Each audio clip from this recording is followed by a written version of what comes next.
February marks the beginning of a new growing season here in the low desert. Our spring season is short, so timing is everything. In today's video, I'll show you what you can plant this month and what needs to wait until after our last frost date when it's go time for warm season crops. I'm Angela from Growing in the Garden. My garden's in Mesa, Arizona. I want to help you succeed even if you're gardening in tough conditions. When is the right time to start planting warm season crops? It's all about your last frost date. It's a little different for everyone. Look up your area's date by entering your zip code into a frost date calculator. Mine is February 12th. You'll use your average last frost date to help you decide the best time to plant warm season crops. Plant too early and frost can damage tender crops. Do you know your last frost date?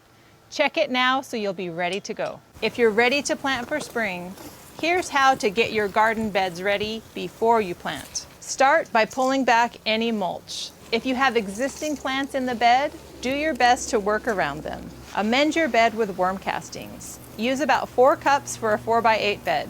The castings will feed the microbes in your bed, and those microbes are the ultimate organic fertilizer. Fill your beds up with compost and raised bed mix to replenish the organic matter that was used up last season. The beginning of the season is the perfect time to check your watering system. Turn it on and watch it run to make sure it's working correctly. Make any needed adjustments. Does it need replaced? Now's the time to do it. Fix any leaks or clogged emitters. Make sure all areas of your bed are getting watered.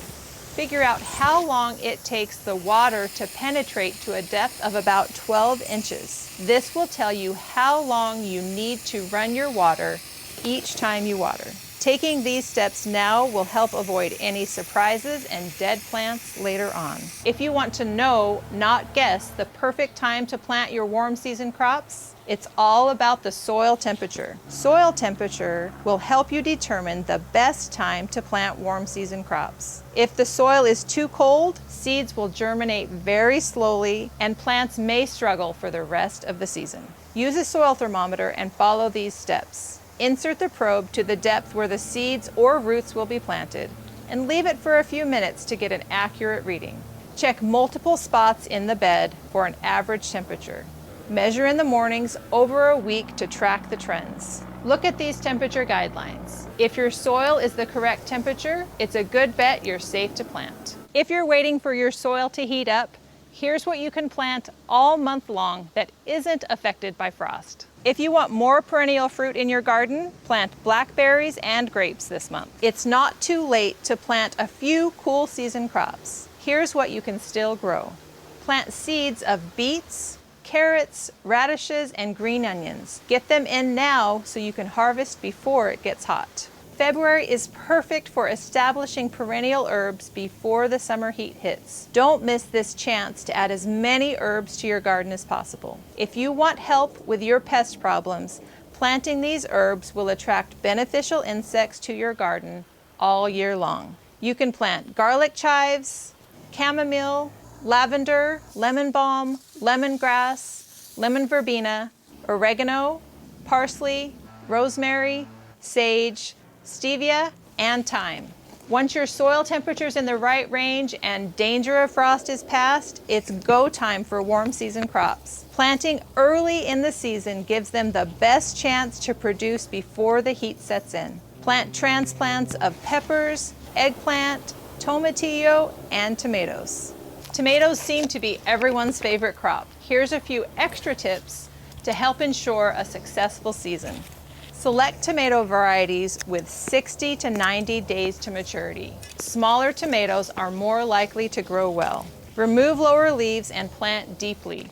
Roots will form all along that stem, giving your plant a strong root system. Add worm castings and some fertilizer to get them off to a good start. Don't forget to give tomatoes something to climb. They need vertical support to help with enough sunlight and airflow. For an easy way to start your spring garden, plant these warm season seeds.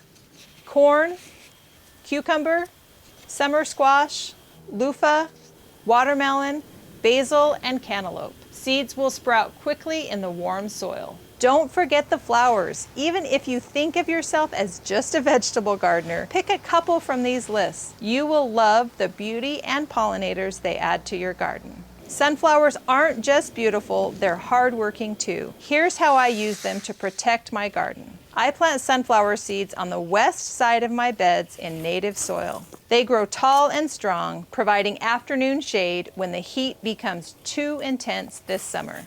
Here are more flowers you can plant in February. Plant transplants of desert milkweed, English daisy, feverfew, gaillardia, gazania, geranium, lisianthus, snapdragon, and yarrow. You can use seeds or transplants to add alyssum, bee balm, hollyhocks, marigold, rudbeckia, strawflower, sweet peas, and tithonia to your garden. If you really want to step up your flower game, make room in your garden for dahlias, roses, and pre-sprouted ranunculus corms. You can plant all of them this month. If you're wondering which seeds to start indoors during February, head to my vegetable and flower calendar. I have lists of all the flowers to start indoors this month.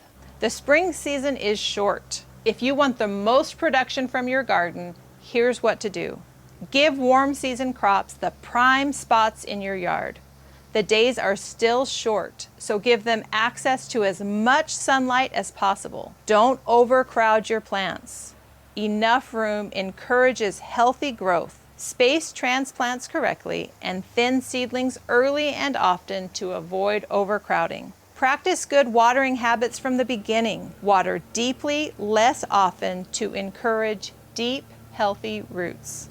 Add mulch. This reduces evaporation and keeps the plant's roots at an even temperature.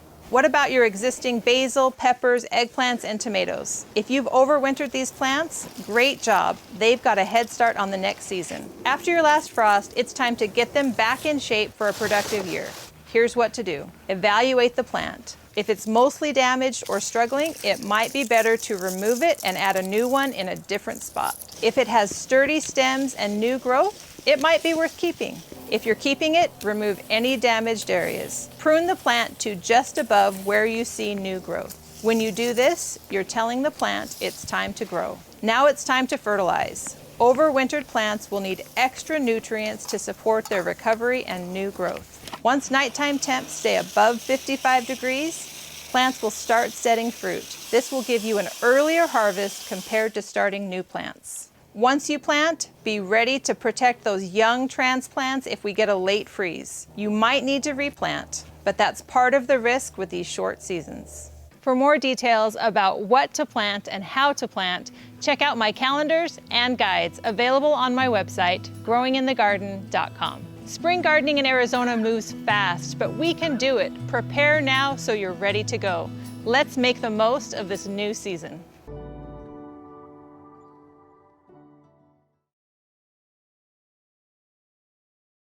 It's pretty loud. Should we just try it later? If you're waiting. Okay, that's good. What is the line? Shh, Hops. Oh my gosh.